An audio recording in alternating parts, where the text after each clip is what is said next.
शेतकऱ्यांच्या सोयाबीन पीक नुकसानीचा सर्वे झालाच पाहिजे। शेतकऱ्यांच्या सोयाबीन पीक नुकसानीचा सर्वे झालाच पाहिजे। शेतकऱ्यांना आर्थिक तात्काळ मदत मिळालीच पाहिजे, मिळालीच पाहिजे। शेतकऱ्यांना आर्थिक तात्काळ मदत मिळालीच पाहिजे।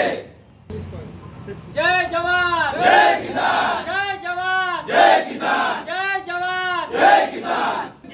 जीतेंगे, लड़ेंगे, जीतेंगे, जय हम सब एक है, एक है। अरे आवाज दो हो कर दे। कलेक्टर ऑफिस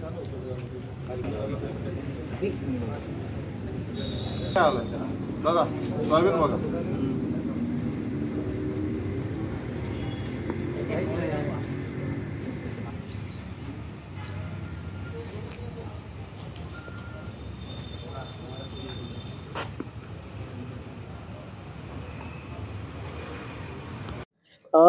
एलो मोजॅकमुळे संपूर्ण जिल्ह्यातलं सोयाबीनचं पीक उद्ध्वस्त झालेलं आहे आणि याच्यामुळे आम्ही आज नुकसान भरपाई आणि पंचनामे करण्याच्या मागणीसाठी आम्ही या ठिकाणी आलेलो आहे।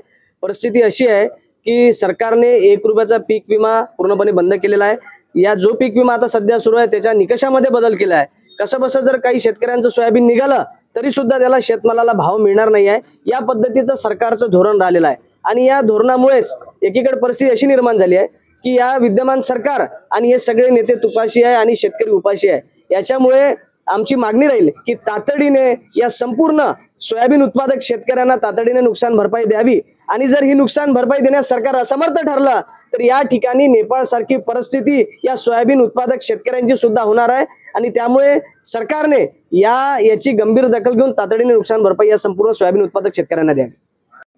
आपण बघू शकता हे सोयाबीन शेतकऱ्यांच्या शेतामधलं सोयाबीन अख्ख्या पूर्ण वर्धा जिल्ह्यामध्ये येलो मोजॅकने आणि विविध प्रकारच्या रोगाने शेतकऱ्यांच्या शेतातलं सोयाबीन हे 80 ते 90% आताच्या सध्याच्या स्थितीला खराब झालेला आहे। म्हणजे 15 दिवसामध्ये पुन्हा या रोगाचा प्रादुर्भाव दिसून येईल आपल्याला आणि पूर्ण 100% सोयाबीन शेतकऱ्यांच्या शेतातलं पूर्ण नेस्तनाबूत आणि खराब होणार आहे, नुकसान होणार आहे।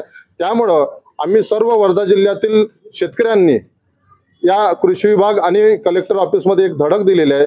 आमची हीच मागणी आहे की शेतकऱ्यांच्या घरची दिवाळी चांगल्या पद्धतीने उजेडात प्रकाशामध्ये जावी, म्हणून शेतकऱ्यांना सरकारने पूर्ण भरीव मदत दिली पाहिजे आणि हीच आमची सर्व शेतकऱ्यांकडून मागणी आहे। आणि इथे विविध प्रकारचे लोक प्रत्येक गावागावामधून इथे आलेले आहेत। या आमच्या मागणीला सरकारने पूर्ण करावे अशी आमची सरकारकडून अपेक्षा आहे।